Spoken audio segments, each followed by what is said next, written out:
Hi, I'm Kristen Bell, and if you know my husband Dax, then you also know he loves shopping for a car. Selling a car? Not so much. We're really doing this, huh? Thankfully, Carvana makes it easy. Answer a few questions, put in your VIN or license, and done. We sold ours in minutes this morning, and they'll come pick it up and pay us this afternoon. Bye-bye, truckie. Of course, we kept the favorite. Hello, other truckie. Sell your car with Carvana today. Terms and conditions apply.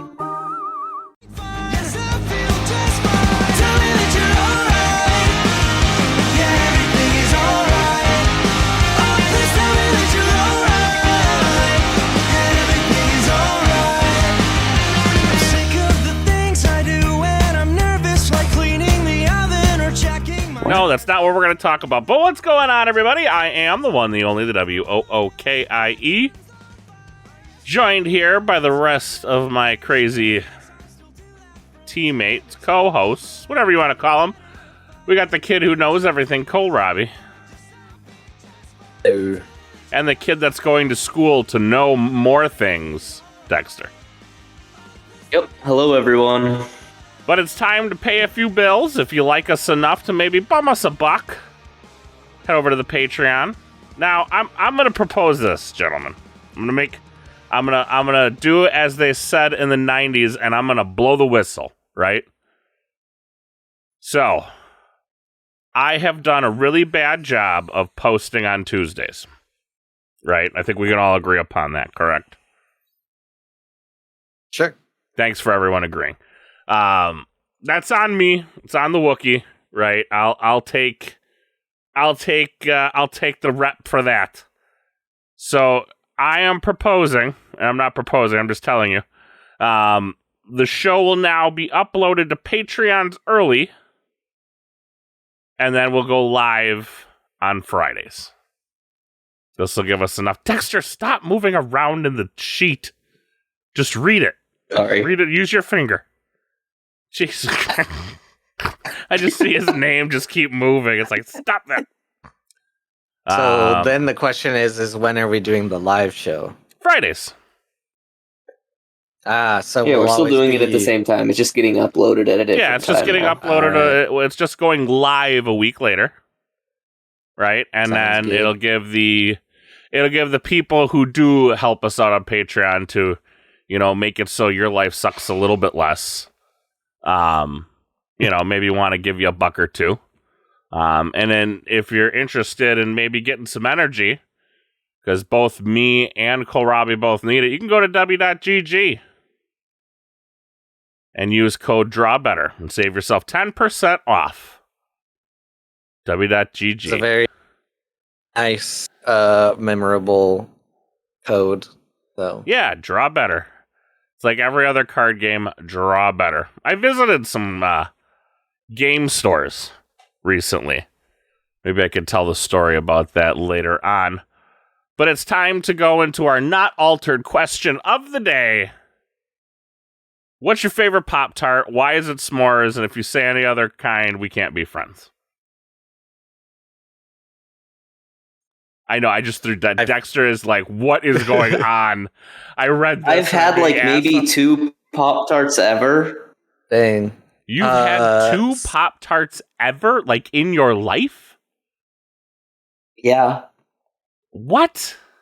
I think I've only had the strawberry and blueberry flavors. I don't know. I haven't had very many Pop-Tarts. Dexter is definitely the kid that grew up with parents that were like, we can't have any of that processed junk in our Artificial house. processed You're gonna sugar. eat-" None of that will be in here. Yes, this is true. You're going to Yep, eat yep. good, wholesome foods. Yep. Yep. I cannot answer your question because you've already contradicted my answer, so... Contradicted. Yeah, Is your you said favorite that s'mores? No, it is not s'mores. All right. Then what is your favorite?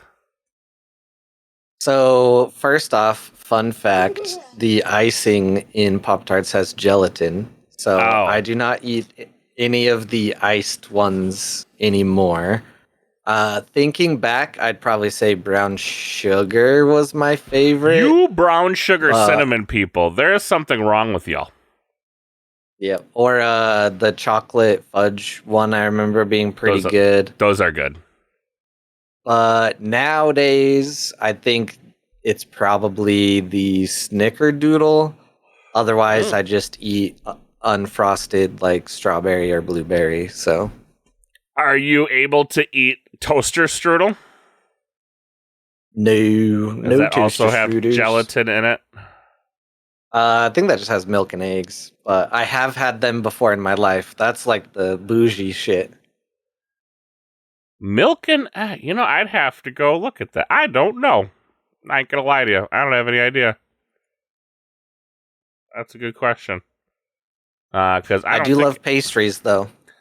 Yeah, that has egg. Pastries have eggs in them because the crust would have an egg in it. No, and milk. Sometimes it depends on the pastry.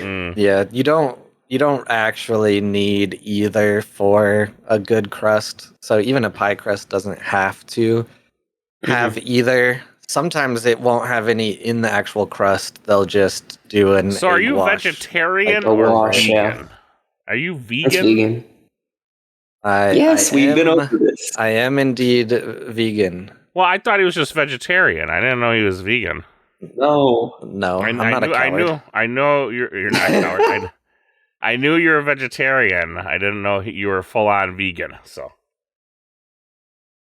Yep. So if you want to know the weird shit that's in your food you would never think of, feel free to ask me. Probably know randomly. It. Yep, probably. I ain't gonna lie, I'm a heathen. If it's around, I'll probably eat it. Yep, I'm the same way, but if it's vegan, I'll eat it. If it's vegan, you'll eat it. I'm the fat kid. I'll eat whatever's clever. So, I do love me a s'mores Pop-Tart. Chat, let us know what your favorite Pop-Tart is. But moving into this BGA World Championship qualifier, number one, was today, right? It's today-ish. It was. It was like really early in the morning, a week or two right? ago. The BGA one? No, it was. This was a while ago now. Oh, Yeah. okay. Yeah, Okay, well, then I have no behind. idea. This was the 16th and the 17th, so it was a week ago now. Oh man, I'm really behind. What's today? The 24th. Look at that. The 24th. Yep. To be honest with so you, pretty much a week ago now. I would go into what's going on with me in my work life, but I cannot. I cannot go into it. And I've been doing so much altered stuff that I don't know which day is what and who is where. And I thought this weekend I would have a break, but now maybe possibly we'll be helping out with Canada as well. So that'll be fun. Got your passport ready? Huh? Canada.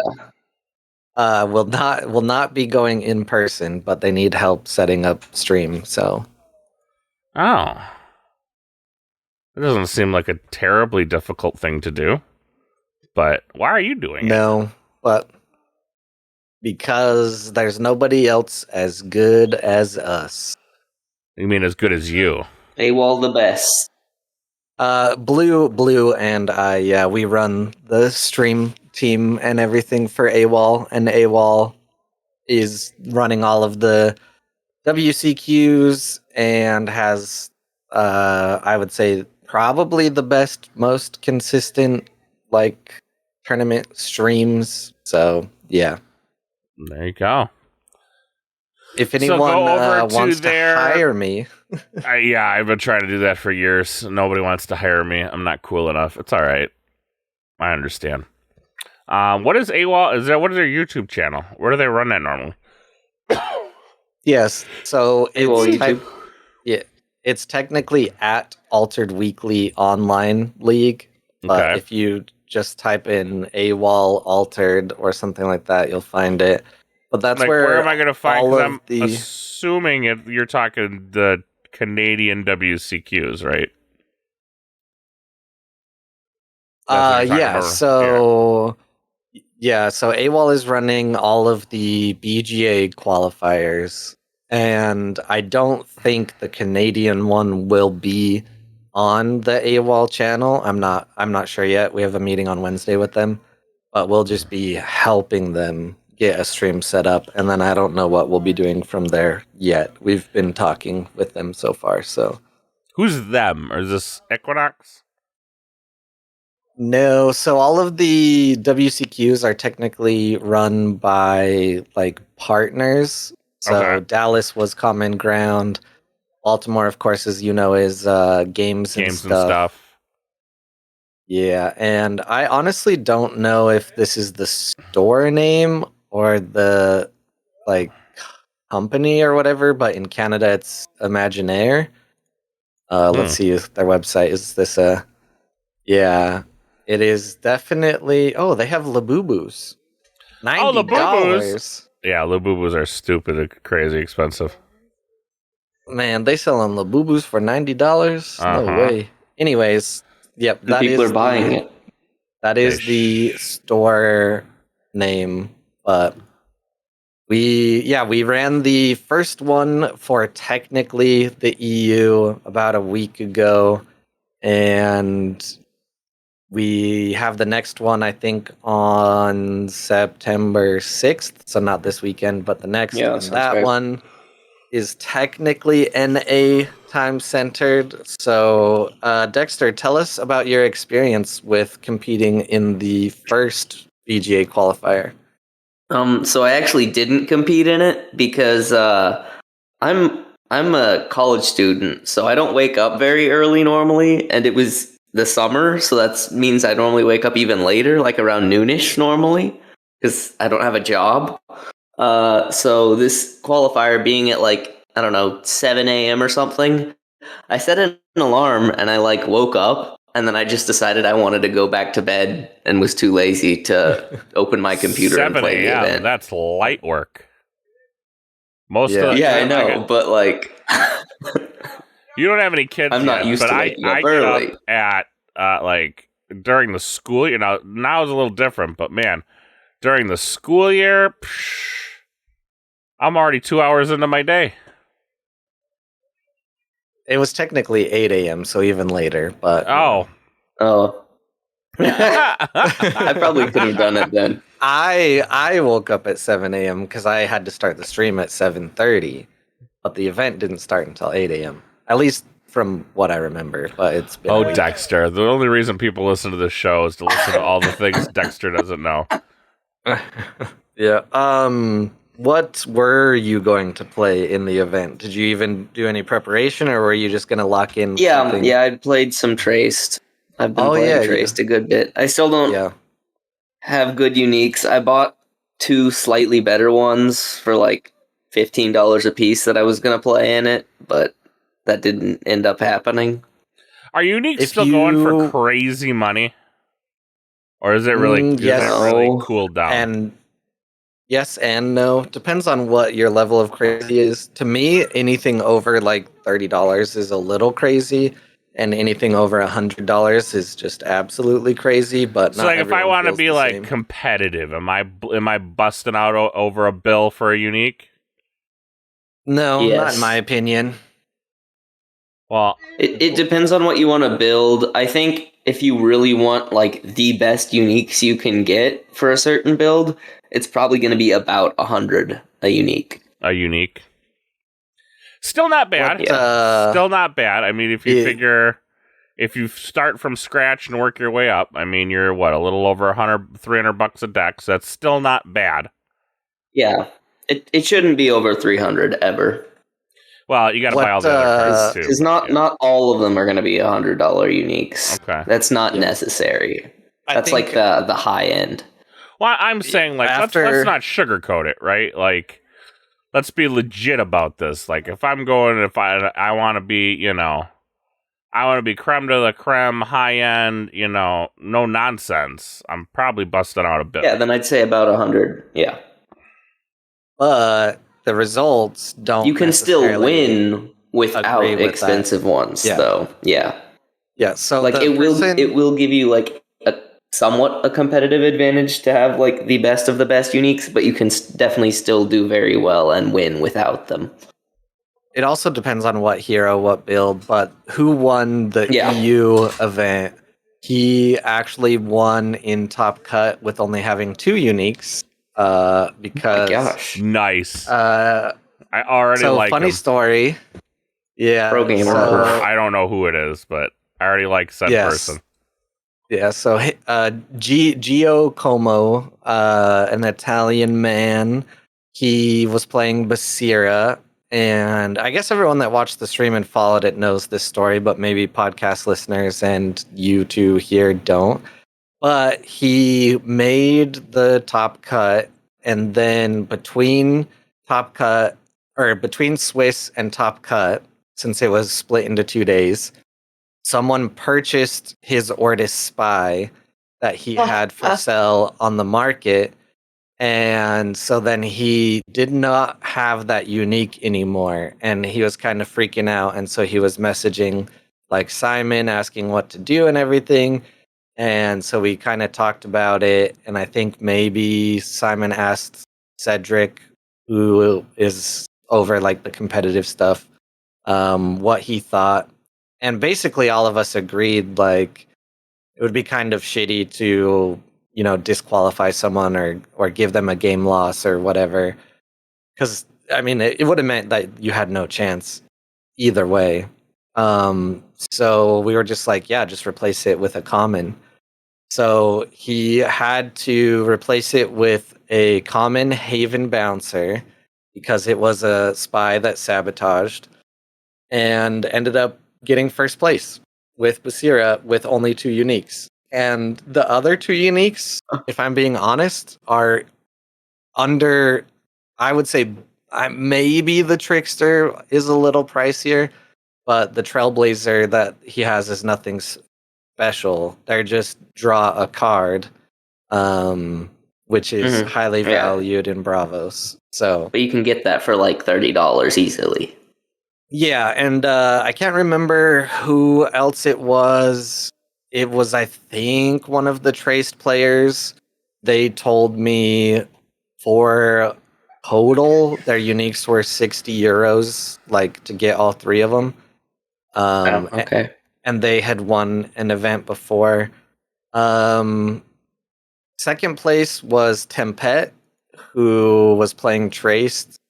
And I think besides his Merlin, maybe, they're also not super crazy uniques. The Merlin, though, might actually not be amazing because it has 6 cost from hand, but you really play it for the scout ability, and it has the avalanche on it.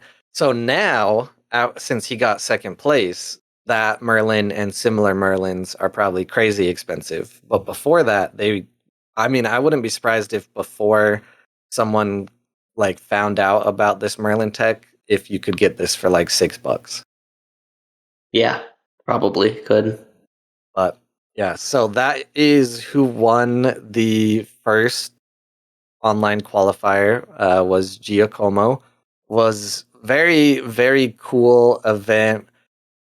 Easy Lopez on Tasia was in 3rd place. I would say if you look at the top 4, the person that has the most expensive uniques is Easy Lopez, and he got 3rd. So they're all like the very explicit mass anchoring type uniques.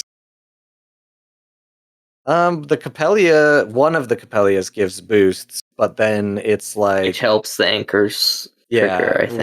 when a character you control gains 1 or more boost, target 3 or less gains anchored, the Kellen Elemental. Yeah, so those are insane uniques, but those are ridiculous. Yeah, those are both probably like $200. Yeah. I would say if you want to get in the top 32 with Muna right now, you have to have. You do need really expensive uniques, yeah. Yep. But that's just the only way that you can win with Muna. Yep. And during this season, it's either that or you get really good at playing Festival, and then then Festival. It hasn't seen great success lately, but there's some really good uniques that help out Festival. Yeah. Idyllic has some, but he ended up just bubbling out in Dallas with 9th place. So Yzmir not doing so hot at this event. Yeah, that's 34th is the first Yzmir I see. Yeah, that's that whole reactionary thing where they change. Everyone is scared of playing a Faunus now.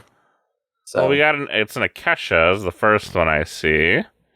I saw another one on here. I just lost it. Yeah, here's a Faunus right here. There's an Faunus at 34th, right? No, that's Akesha at 34th. 49th. Oh, wait, no, hold on. Where am I? Oh, yeah, it's a Faunus at 34th, yeah. Yep. And there's a Akesha at 49th, yeah. Faunus is still good. Lendaway is pretty good. It just takes a lot of thought and time to figure it out. But people just, react to the change and switch on to something. But yeah, it's Bravos's time right now with Axiom like neck and neck. You mentioned that you would have played Traced. How does it feel going from Muna in the current meta to playing Traced? Dexter. In the current meta, yeah. Muna. So I haven't. The thing is that I haven't played Muna in the current meta. To be honest, I probably haven't played Muna in like 2 or 3 weeks since I wasn't winning any games when I was playing with it. Yeah, so same thing. So, how did it? So now that I've switched to Traced, I can actually win games on it. I still probably have less than a 50% win rate just because the way that I'm playing is probably suboptimal just because I don't have a lot of reps with my Traced build currently or great uniques. But I don't know. It's a lot better than Muna felt, and it's about a 50% win rate. I like just going as fast as possible, getting as many cards on the board. So people who might have listened for a while know that Axiom was my least played faction. I started playing 2 different decks over the last couple weeks.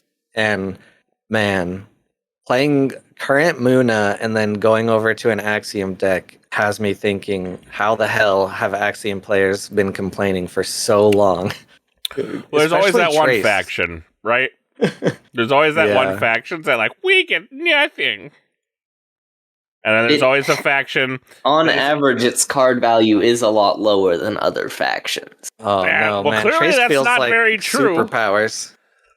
You don't when you have a bunch of 1-drops that resupplies and you're spamming little guys and Keylon but you don't cylinders, win things if you're getting that. Dexter, think about what you just said. Their card value is lower. That can't be true if they're placing consistently in the top 10. There's ways to manipulate it so that it gets advantage with Traced's ability by just constantly putting everything in reserve and playing it from reserve. Right. But that's the advantage. Yeah, I think Muna's the only faction that hasn't won a WCQ yet, right? I was gonna say right now, yes, the redheaded stepchild is definitely it's the definite fall from grace, right? At least I feel like it is. I don't know if they were favored for anything, but at one point in time we were talking how hot Muna might be, and just with the anchoring unique. Right, but it hasn't materialized. Right? Just because those uniques are so rare. I shouldn't say that. Tasia's, there's a Tasia in the top, a couple Tasias in the top 32. Yeah, she had her time for a little bit where she was definitely if near anybody's the getting the shaft right now, it's Lyra. Hashtag make Lyra great again. I'm gonna make it really hats. Is Muna Wookie. I'm gonna make those hats. Muna had, you know what? Here's the deal. Muna just hasn't figured it out yet. So figure it out, Muna players. There's something out there for you, right? Listen, I've tried. I would say it's you're not definitely trying hard enough. Muna on the bottom right now, but it won't be like that forever. Next set will be better. Because here's the deal with Lyra. Lyra's always Fen been a is bridesmaid, unstoppable. never a bride. No, Fen is always consistent. Lyra can be good. I will say one thing I found kind of interesting is how, in my opinion, people have kind of shied away from sabotage. Like early on, all decks like needed some sabotage and removal, and now people are just like, removal is good enough. Yeah. At least for Traced, and I think Bravos has probably shied a little bit away from just constant sabotage. That's always going to be how the meta shifts, right? As the meta shifts, it's going to be like, well, this is X cards won't get played too often, right? This is any card game, right? As the meta shifts, certain cards won't get played too often. Certain mechanics will kind of fall by the wayside, and then all of a sudden, someone will go, you know, what was a good mechanic that one time? Sabotage. Why does nobody play that anymore? And somebody's going to try it, and people are going to get completely caught off guard. And then all of a sudden, sabotage will be back. Like, this is like That always what happens. Definitely could be a possibility. Listen. I've played. I wish Felix were here right now because he would like totally back me up on this because I've seen it in so many card games where it's like this is totally somewhat viable. It just takes somebody brave enough to do it. The problem is typically when people go to these large events, they are a little scared to try something new as opposed to something proven, right? Because this is your one shot. And whenever you go into something, it always has the possibility to blow up in your face, right? And be exactly what everyone else has said. However, it also has the possibility to go boom and you win the whole damn thing. But which do you go with? People will tend to go with the thing that is tried, true, and known. Yep. So yeah, we've had a Faunus take one and get qualified. We've had 2 Bravos Sigismar take one and get qualified. We've had a Traced take one and get qualified. Well, so technically at Lille, Traced, Navenka, and 2 Faunuses qualified. So Lyra has the top gotten 4 one. are qualifying? Yeah, at Lille, because it was over 1,000 players. Oh. Okay, so only if it was high. Because I thought it was just the first place, no matter how big the event. Yeah, some of them have 2, a lot of them have 1, and then Lille had 4. Okay. So yeah, you have Lyra, you have Ysmir, you have Ordis, you have Axiom, and then we just had Bravos. Well, actually we had 2 Bravos, Kojo and then Basira. So yeah, Muna is the only one that has not qualified yet. So I don't think it's an overall like faction issue that's been around for a while. I think it's just the current meta is really, really hard for Muna to survive at all. And for Axiom, I will say Subash is not terrible, but not exactly like great. But Sierra and Traced, playing them now compared to like trying to make a Tasia deck work just feels like I'm like on freaking performance enhancing drugs. So when I started playing Traced, I was like, how do they complain so much? Like I said, there's always one faction in the group that's like, hey, we suck. And then they win everything, and they're like, but we still suck. So there's always that one. No matter what, Flesh and Bloods, it was Guardians for the longest time. They're like, we don't have enough, but they're winning everything. Pokemon, it was Fire for a while. Yeah, there's always that one. There's always that one, but, you follow the meta lines, right? Yeah, I think taking a look at the factions as a whole, you kind of look at how many heroes are viable. And what I said on an episode of, here's our one shout out to A Hero's Guide to Asgartha. I recently did a Muna episode with them for the Tumults. And what I said is Muna has like 1.5 viable heroes. And that's been true since the start of the game. Like, Tasia's always... So I was going to say, I have a question. Who's the half? Rin, yeah. Is it? Okay. And Arjun is not viable at all and never has been. No, but I'm assuming, I was like, is it going to be Rin Festival? Is that who you're saying is going to be the viable deck? Yep. So that's Yeah. why Rin gets a half. A Then half. even though Tasia is viable, the only way she's viable right now is with very expensive anchoring uniques. But even then, not viable enough to win. Which the is whole so thing and weird that qualify. the expensive anchoring uniques would be expensive considering the whole faction as a whole is not viable. Normally that tanks their price, but It's kinda they weird. just got them a long time ago, so that's why they're still considered expensive, and they Is that an haven't been hit. Is that an oxymoron? They just got them a long time ago? Yeah, Okay. I mean, not exactly. It's because they got, anyways, grammar semantics. But yeah, speaking of sabotage everything, when we move into the tumults, we can talk about sabotage and how it feels currently. But since AWOL did host it and do all the streaming and everything, do you guys have any behind the scenes questions that I can answer for the two of you? I feel like I should have I'm one. bad at coming up with questions. Yeah, I was like, what do you mean behind the scenes? I don't know. I mean, I helped set up the stream, organized the streamers, did a lot of casting. AWOL organized the whole tournament. Yeah. It was how many people did it end in? 1180 something. Yeah. So the 1140. the biggest BGA event ever. I don't know. And nothing crashed. That's right. We did talk about this. Nothing crashed, right? Yeah, no. We had talked, I think, after day one. Yeah. And there was it lagged a little bit, but nothing. Yeah, that's what you're saying. It was a little laggy, but nothing broke. It's like, well, that's always good. Little stress test. And then day Were there any judge calls or bugs or anything that you had to deal with? With like BGA not working properly? And interpreting the rules wrong? Yeah, I told you the biggest one, which was the person that ended up going to win it.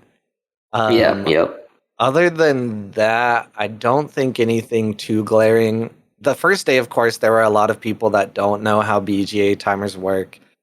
Yep. That then lost, so they got upset. There were people that weren't paying enough attention and then, maybe missed their next game, so then they got knocked out, and so they were upset.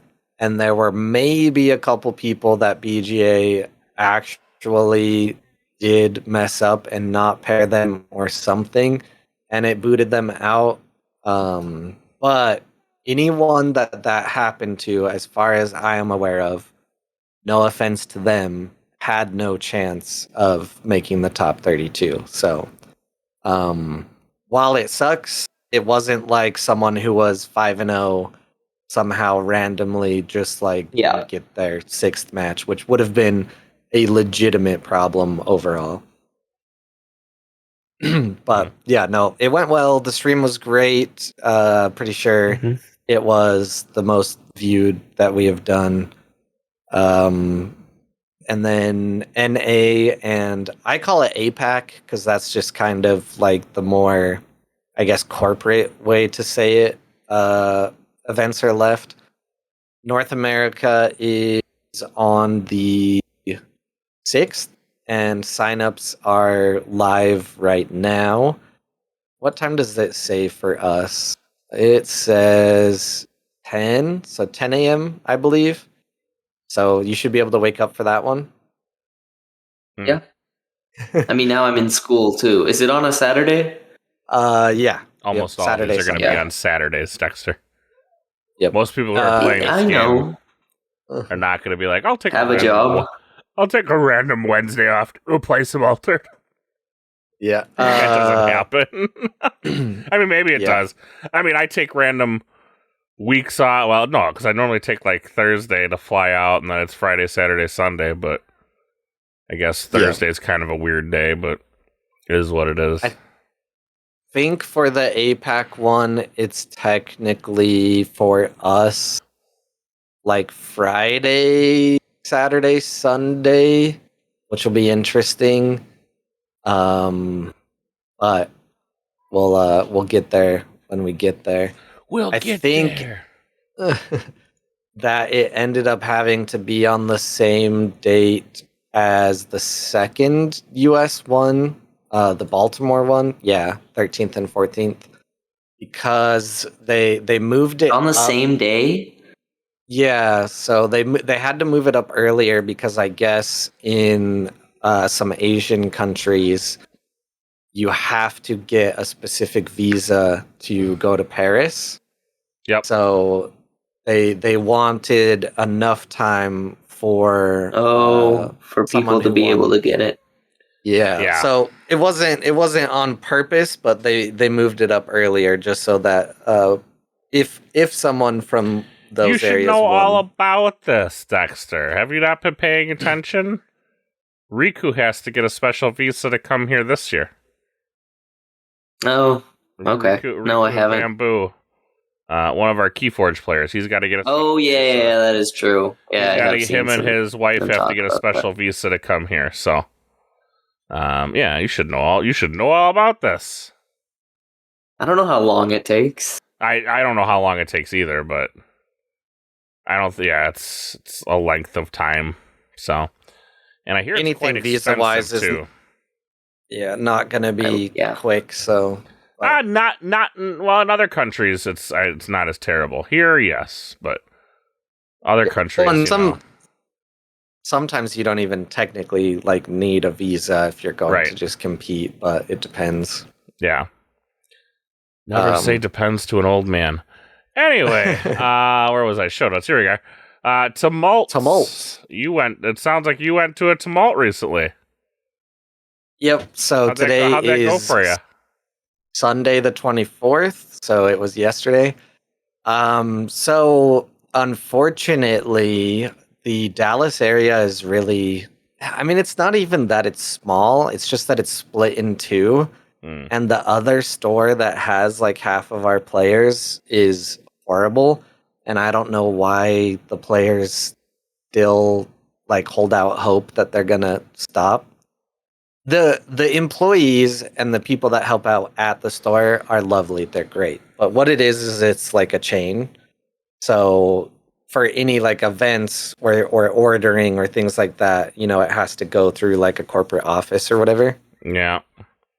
So they always a pain. Yep.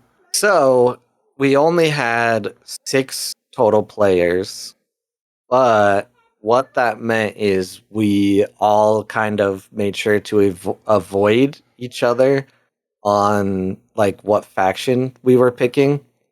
Technically we did have 2 Bravos players because Tasty Bacon came up from Austin to play, so that's the only reason we got to 6. Pratt was out at a wedding, so he wasn't available, and then none of the people from Game Nerds came. They said it was a little too early after the Grapevine event, and so I think they're hoping that Game Nerds will host one, but I'm not holding my breath, because that's what happened last season. But yeah, so Vin was going to be playing Lyra, so I was like, all right, I'll play Muna. Because if I wanted to win, I would have played Lyra. But since Vin was doing Lyra, Elio was either going to do Ysmir or Axiom, depending on what showed up. Ben was on Ortis, and then both Beck and Tasty Bacon were on Bravos. I was like, all right, well, I'll go Muna. I'll get my top in faction, and whatever happens, happens. What's funny is Tasty Bacon was normally a Muna player, but he was like, yeah, I wasn't even going to try to win with Muna. I knew I had no chance. So Vin won on Fen, so Lyra won. So there's a point for... Make Lyra great again. There's a point for them in the Tumult season. Elio actually didn't win this time, was defeated by Let's Vin. Go. Take down the king. Elio did get second, though, on Lindaway. So nice. And Siggy was third, and then I think I think I was definitely last. I just don't know where Bravos landed, and then no one played Axiom. So yeah, Did you I get went any one. wins? How Yeah, I went bizarre. 1 and 4. It says right here, you went It's- 1 and 4.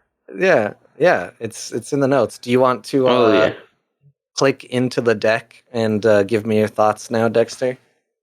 I did click on the deck earlier. I think it's as good as you can do for Muna right now. You should have 3 caregivers. I don't know why you only have 2. I have 2 because I added a one-off Mana reaping. Yep, Yeah.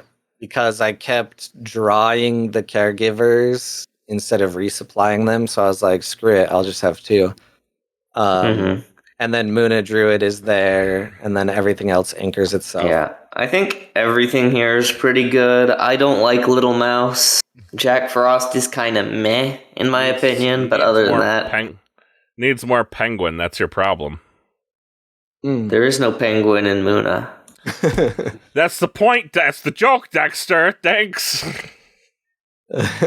Yeah, so the basic concept was with this is the reason that Muna is in a rough spot right now is like 90% because there's just so much freaking removal in the meta right now.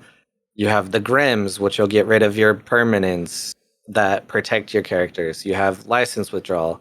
You have Requiem from Lyra. You have all the removal that existed before, like teamwork training, and off you go. And freaking... See, the problem is, I don't think you're ever, like, removal, traditionally, and again, in other card games, doesn't matter which one you go to, pick your card game, direct removal is so powerful. So yeah, and that's why all the best decks right now are just spamming little characters so that removal can't deal with them. Well, it can, but it's inconsequential to them. Right? Like, a removal I can pick off, right? But it's inconsequential. Kind of the point I was going with this was that, like, I don't know if you're ever gonna, because you, like, say, like, there's so much removal right now.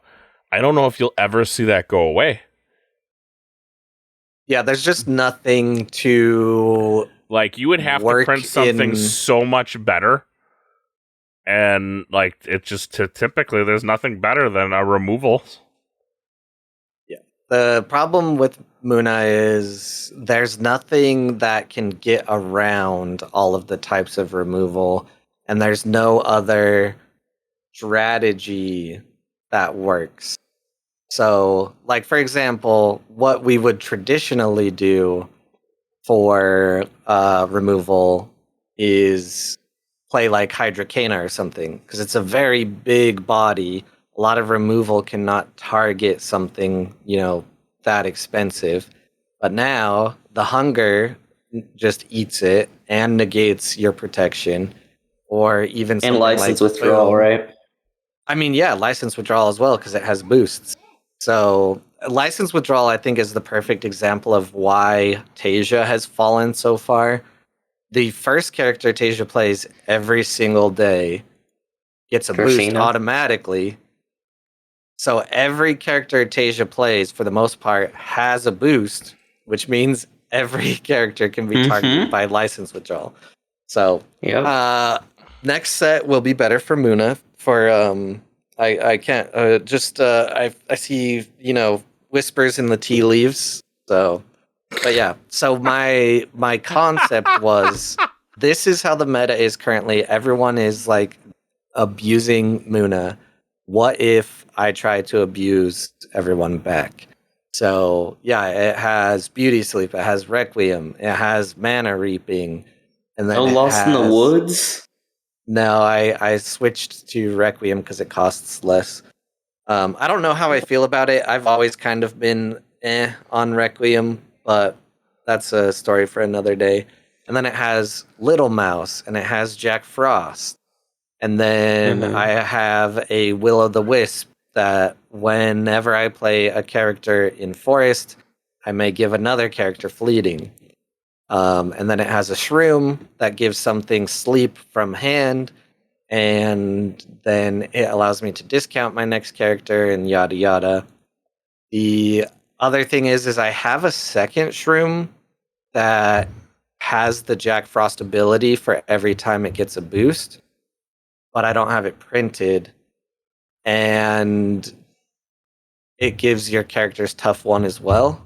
So normally this deck would have that, but I don't have it printed. So yeah, I knew get that bad boy printed. Yeah, I knew basically. They not allow proxies?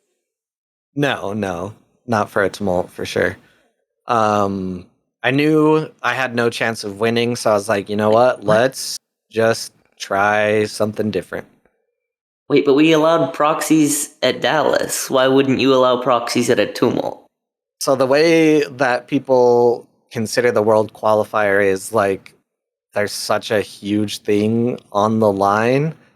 And the reason that proxies were allowed is because 1 or 2 print-on-demand dates slipped, so they allowed proxies. I personally actually don't think that they should be allowed after Dallas, but that's not my decision to make. So I think, I mean, like, this is my honest opinion here now. I don't think you should be able to, the day before an event, buy a unique and just slot it into your deck and then print out a proxy and go to the event. That may be a hot take, but I guess it depends on what you value. Because I guess if you played online, you could technically do that, but either way, I think that's why. It's just that is a one or two very of the interesting, like, dilemma, conundrum, right? Like, you're poking around, see what on the marketplace, and then you buy it. Should you immediately be able to use it? You technically own it in online status, but not in physical form. Yeah. That is an interesting quorum.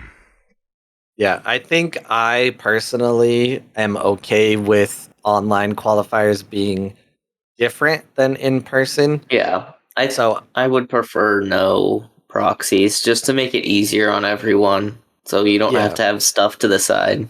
Yep, and that's where I would personally lean, is just no proxies unless there was like a delay in pod or something like that, and it was very obvious that this person had ordered it for this event or whatever. Because I think I just like the fact that in-person play is a little different than online. And I think they're both valid, and I like that we have both, but I would like them to be kind of different, and I'm fine with that. Some people are like, they all have to be the same. They all have to be consistent. Everything has to be the same, or else, blah, blah, blah, whatever. But that's a whole other tangent. Well, I mean, because this is a game where you do have a very online client, which is part of your collection, and then you have a physical form, which is part of your collection.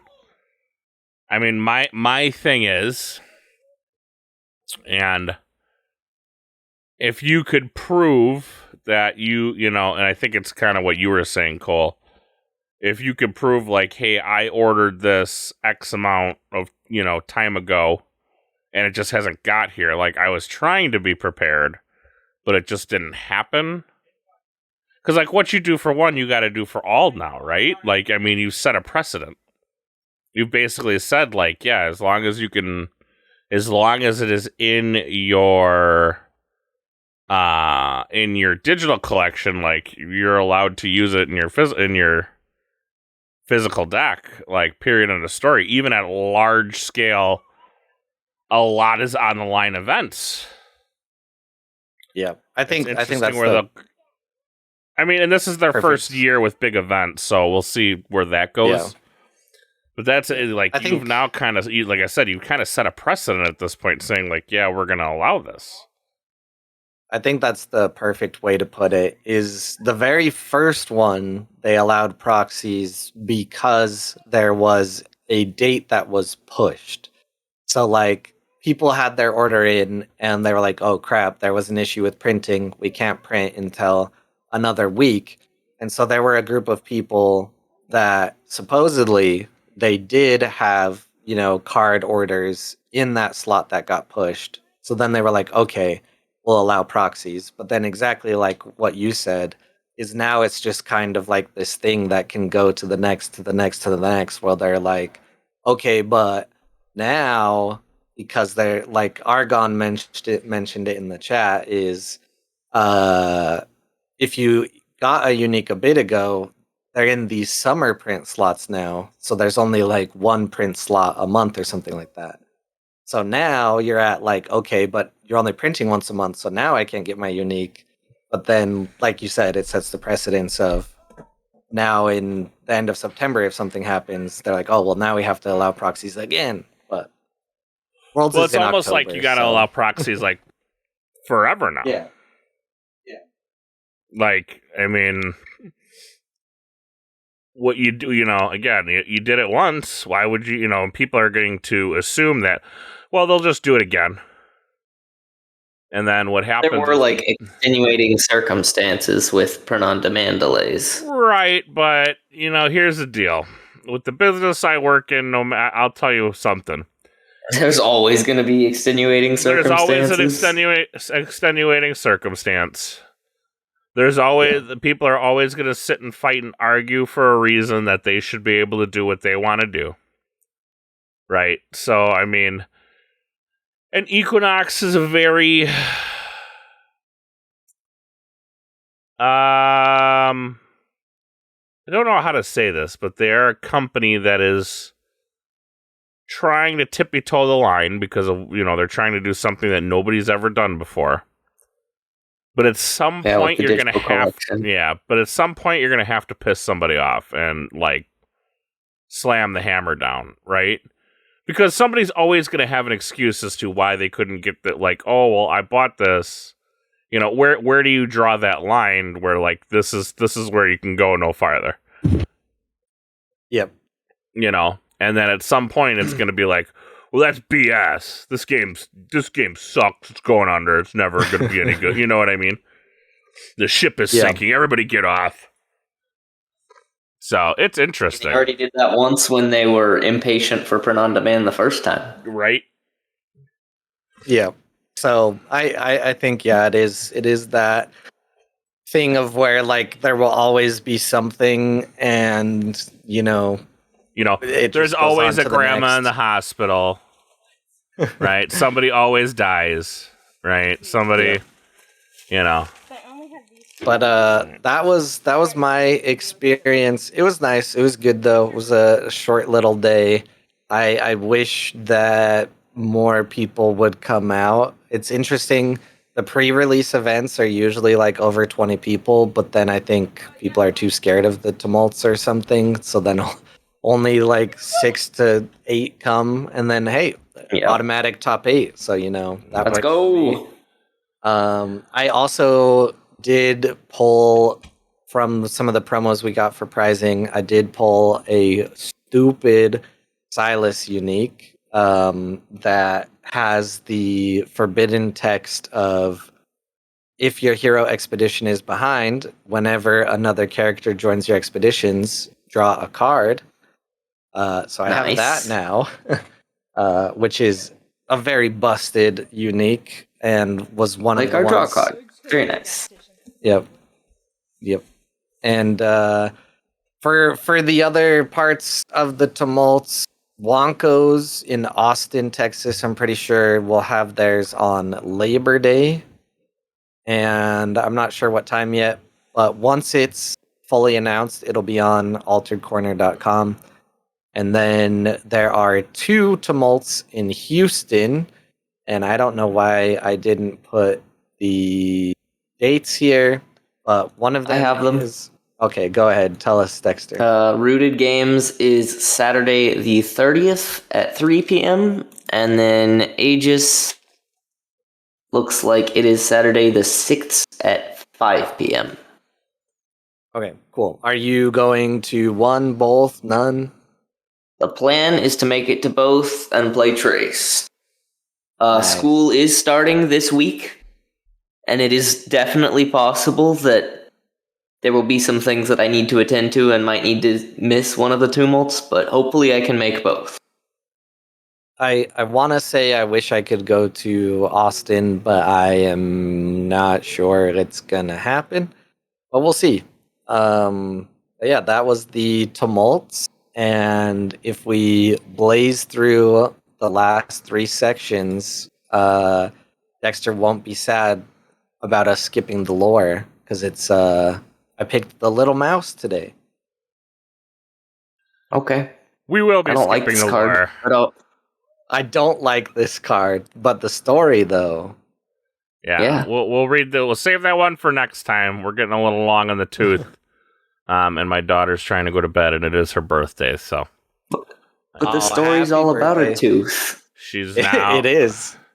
Yeah, she's now 8 officially. So, Yeah. Round of applause. Round of applause. We do have for the tiny Livy 2 turning. You made it to 8, kiddo. Yay!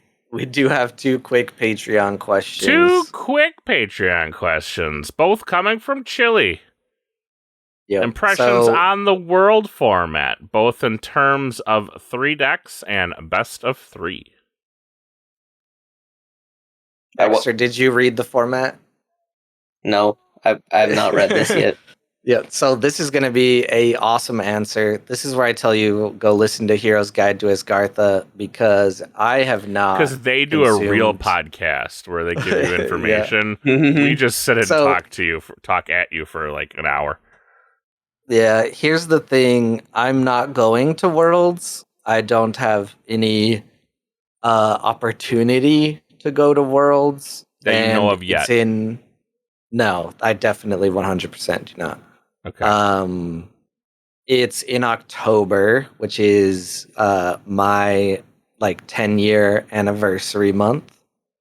Mm-hmm. So before they announced the date, I told my partner, I was like, all of October is just like about you and I, especially because we love Halloween and stuff. And then they announced it was in October, so I am staying committed to doing nothing in October for Altered, because as you've heard, I have been helping run all of these online events, qualifiers. I mean, I was in Dallas, I was at Gen Con.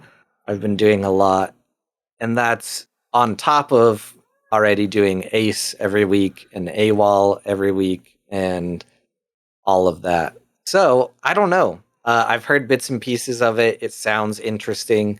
I guess it depends on what the pricing is. But to me, qualifying and getting to go is really the major benefit. So if I were in those shoes, I wouldn't care what it was. Like, I'm going. What format they're playing? Yeah, like. I mean, you would still want. I feel like you would want it to be the same format as the tournament that you qualified in. Nah, I don't. Because that's where you showed that you did well, so it should be the same, right? Nope, I don't care. You win, you get a trip to Paris. Like, how are you going to be upset? Anyways, I don't really know what the format is. It's like called Conquest or something. You can read information on the website. It's the 17th, 18th, and 19th of October. And if you want more information, like I said, just go listen to Hero's Guide to Asgartha, because none of us know. None of us know what. I haven't read what the format details is? of the format. Oh yeah, I haven't either. I would say best of 3. That's my personal opinion. It's also Conquest, so it's something like you bring 3 decks, your opponent can like ban 1 or something like that. It's we're playing some Triad? Yeah, I was gonna say, I read this article actually. It's Triad for you Keyforge people listening, which is a format that does not exist in Keyforge, and I'm very confused on it too, because I'm not 100% sure. I read the article, but I was kind of confused, and this is where I'd normally ask Chol questions, because you know, stuff. Like, but I'm like, well, what am I reading, Cole? Like, what? Yeah, and the other thing is my personal opinion is that, yeah, you fucking qualified to go to Worlds, and you're in Paris, and unless you qualified by the last chance qualifier, you got a paid trip. Like, you could tell me that we're sitting in a room and playing patty cakes, and I'd be happy. So Right, so I understand. I'm sorry, I understand, but like, do I have to have like? So let's okay. I don't know. Maybe Chili, do you want to come on and explain this to us? I'm just gonna invite him. I don't know if he's prepared or not, but this is so funny. I'm infiltrating. Kind of not really. I mean, we're going too long to talk about Little Mouse, but let's bring on Chili randomly. Right? Yeah, we're going too long. Well, because I was very confused at this. So, like, do I have to have 3 fully fledged out decks? Like, yes, you do. There? You have to bring them in. They have to be registered. You have to have those 3 decks, and out of those 3 decks, you present them to your opponent, and your opponent cancels out one of them that you cannot play. So it's not like I believe you have to win with your 2 remaining decks in a best of 3 format. That's what I understood too. Yeah. You have to win with 2 of you have to win with 2 of the decks, and then as far as I was reading or I understood, and this could just be old CCGs coming out. So once you win with a deck, it's done. Right, you cannot come back to it. Yeah, so it's just Triad. Yeah, it's basically Triad. But my question was I gotta have 3. Do they have to be fully built decks? Are these deck lists? Yes. That you have to be. So that means you must have 9 amazing uniques. Great. Who doesn't have 3 built decks already? Hi. Yeah. My for the very competitive players, they likely already do have 3 at least functional decks. The part that I struggle with, and I could be absolutely convinced otherwise when I see it live, is some players are known for a hero, and you're not going to get a chance to see them play that hero. Yeah, and I think that's sad. I think that's great. I don't know, but honestly, it just means we're going to see class qualifies and he never gets to play with Fen and Crowbar. That's kind of sad in the greatest environment to play the game. But it doesn't mean they're not good players at other decks. I love that they get challenged. But that's my impression of I hope it works. I'm a little bit more skeptical. Well, okay. So do they have to be 3 different heroes as well? They can't just build 3 decks with 3 of the same hero? I think it's 3 heroes. Okay. I have to go back and read Good question, though. That would be silly if you could just build 3 of the same deck. They have to be just use 9 very similar uniques in 3 decks. Yeah. They have to be 3 different factions, not just heroes.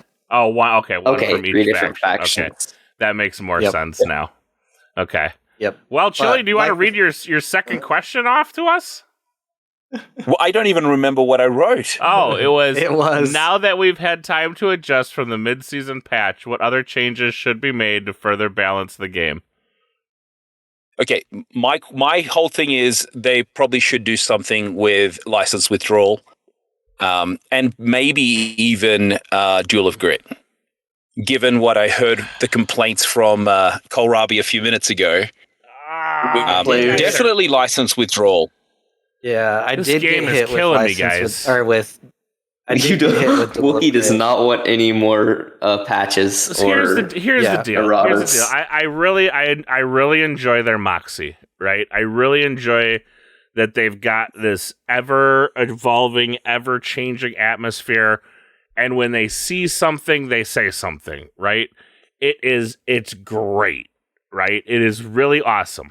However, you also have to think about those of us who aren't always watching what's going on with this game all the time, right? Like, when you errata a card, you affect an ecosystem. And absolutely. You have new players who want to come into this game. You have players who are, I may host a podcast, but sometimes I'm kind of just sitting over here twiddling my thumbs, sitting in the dark. Because, like when we go into this further meta stuff, right, I'm not deep into the meta like a Chol or a Dexter. I'm very surface level. I know what's going on, and I know enough to talk about it and have opinions on it.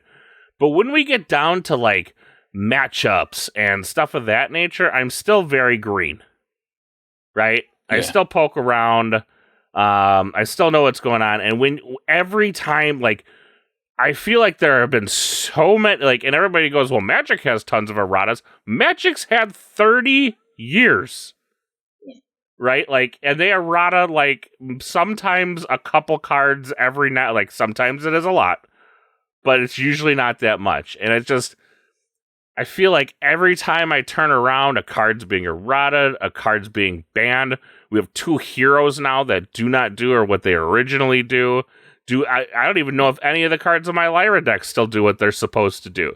So I would just... Lyra cards have been errated. I know. It's like 2 heroes and maybe like 5 cards. Dexter, you take so I think from a hero perspective, that's harder to do, and probably if everyone had their way, that would never happen. You never errata a hero.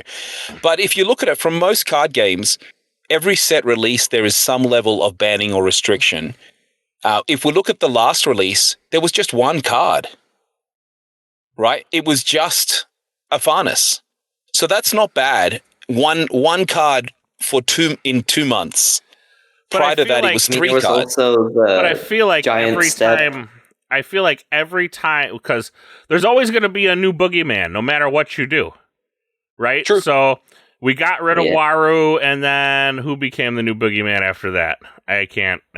Sidious Mar, and then Faunus rose up. Yeah, right, and then a Faunus rose up, and then Trace was there for a little while too. There's always going to be a new boogeyman, right? So if you because no matter what you do, the spikes of the community are always going to find a way to abuse something else. Yeah. So the only way to do this is like making sure when you are doing your set design that there are no boogeymen.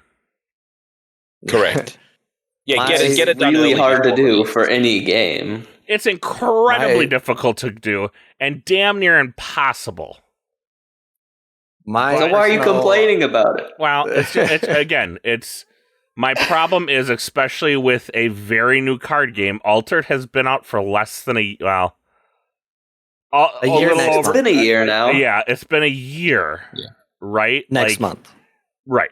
But still, like you have to. I feel like we're going a little willy nilly with all the bans and changes and erratas and all this stuff. You have to a degree let the set play out, and then, if possible, in your next set. And now I don't know what their structure is, but have an answer to it, right? Or maybe it just seems like every time somebody complains a little bit in this game, everything gets changed. And it's like, and maybe that's the perception. But I'll say maybe what I'm hearing from you is, an errata potential every 2 months is too often. Maybe just do it once every set release, if anything. If that, maybe. Right? Correct. It doesn't mean that they'll do it, but that's the opportunity that they've said. Right now, they've said, Equinox has said, we will do an opportunity for erratas and changes every 2 months. Right. One at mid-season patch and one at start of season patch. It's a lot. And maybe that's too good that they give themselves that opportunity. If they take that opportunity every time, then it becomes an issue. Well, and then they really didn't. Well, I guess they did. They did do one this time, but there may not be anything. I don't know. I actually think errata should just be on uniques, so it impacts the game a lot less. And as you said, Wookie, for commons and rares, then the next set should have something to counteract those, if possible. Right. Anyway, I've taken enough of your time. I'm interested to see what you're going to say about the little mouse. We're not saying anything about the little mouse this week. Little mouse is next week. Yeah, my answer. Little mouse got lost and kicked in a pond. Squeak. Yeah. Sorry, guys. I think that in my mind, I'm fine with both ways. I feel like I'm a very accepting person of whatever, or I can see both sides. I think, honestly, license withdrawal should have one of its features removed. And lore-wise, it should be discard target boosted character. I think they should just remove that entirely because the card is a picture of the mess and it literally says enough of this mess. I don't think the card should have ever targeted both permanents and boosted characters. But on the other side, I'm never really the person calling for erratas or anything, so I'll just figure out a way around it personally. And then a third side of that is I actually like erratas. I think they're fun. I think it shakes up the meta, and I'm just a agent of chaos like that. So you definitely are. I just, like I said, my main concern whenever I hear errata is new players. That's my ultimate first and number one concern because, you know, new players traditionally will start playing this game. You know. Yeah, but digitally it has all the erratas on the website, so you'll see what the card does now. Bruh. Digital is not where new players are picking up this game. They're picking it up in their local. But they should be. QR like they're all going to be told about the QR codes sure, and the digital eventually platform. they'll be told about the QR codes, but it's the same thing as Keyforge, right? Remember this about Keyforge. There was over 500,000 decks for Coda printed. Yes, there were a lot of decks that never got scanned. 100,000 scanned. So that means five. What was it? 1 out of every 5 was actually scanned and put into the master vault, meaning a majority of the people that picked it up to play it didn't do never scanned it in, diddly scanning it or anything because they had no interest in it. But well, I guess it kind of is the same in that you really only need to use it for like competitive settings. I would love to hear a statistic, and maybe this is a Kohlrabi homework you can ask someone. Like, how, out of the number of cards printed, how many are actually of them get scanned in? Well, like, none of the commons are going to get scanned, because once everyone gets their playset, they're not going to scan them anymore. And I don't know if we have access to, like, the information, either, of how many cards are printed. You can either way. This is all stored somewhere. You can get this information. It's just how much time and energy do you want to put into getting it? Yep. I think comparing it to Keyforge is not the same. It definitely isn't the same, but like just my main point was Dexter's like, well, eventually they're going to new players typically just starting out with this game. No, they ain't scanning that damn code. Digital. They're not scanning that. Maybe if they're like, I want to play a little bit, maybe they'll scan their deck in eventually. But I'll tell you, most people who are just starting out aren't scanning any of those little barcodes. Every single person that starts out does. But to your credit, they might not know that the QR code goes beyond just adding the card to their account.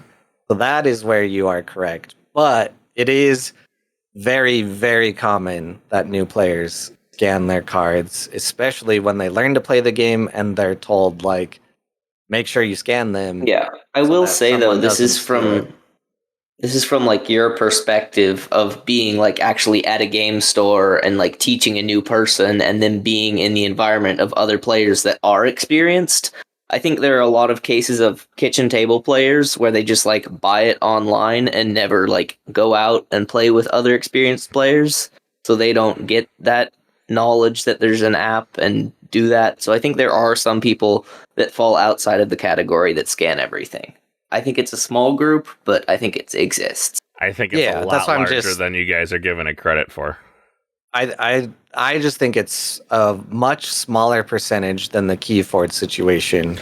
No, I'm not saying that it isn't. Like I was just using it as an example because it's the only other game that has a QR code to my knowledge. Yeah, but the high percentage that is equivalent is the amount of people that, even though they scan the cards in, always forget that the QR code is for more than just scanning your card in. Like, there are people all the time that have been playing for like 3 sets where you're like, yeah, you can just scan the card to get a translation, or you can scan the card to see what the actual text is, or you can scan the card to see rulings information and how certain interactions work. So I think that is where, to your credit, yeah, it is not very friendly to new players if cards have changed. Overall, I think it's very few for a card game. Because let me tell you, though, all those magpie penguins that people have been sending me,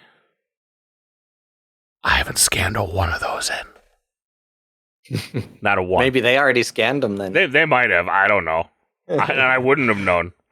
But I guarantee, I've the most busted uniques out there. I'll guarantee you are sitting in a shoebox somewhere, along with a bunch of other random TCGs. Could be. Yeah. There's one on my desk right now, though. I'll sell it to you for $100. Sweet. I'll take it. Now that we have provided you with your weekly tangent that we are so well known for, the last thing to do is... Oh, we lost Cruz. I was going to say, Cruz, what's your favorite flavor of Pop-Tart? But he's gone. Yeah, we got to go hang out with the family. Yeah, I do as well. Yep. Just remember your events. I'm trying to remember a lot more often to update alteredcorner.com. So all of the weeklies that we mentioned last time are still going. And if you send Kohlrabi $1 on Patreon, he'll remember a lot more likely. True facts. And you can ask us questions there like the ones we just answered. And we already reminded you about the tumults in Texas. Also, if you're in St. Louis, Missouri, Altered Corner is now also the bastion for people in St. Louis. So if you need a Discord to find events in St. Louis, we also have that now. So find our Discord or reach out to me. I am at Kohlrabi everywhere. And you'll be seeing my face a lot more and have some exciting things coming for Altered Corner in the next month or two. And that's all I will say. I'm excited, and I don't know what they are. That's all I'll say on that one. But with that being said, thank you guys all for listening. Thank you to everybody in the live show. Thank you to Cruz for coming on, Chili for coming on for a little bit. And number one, helping out with his question and helping out with his other question. So we will see you all next week. Later.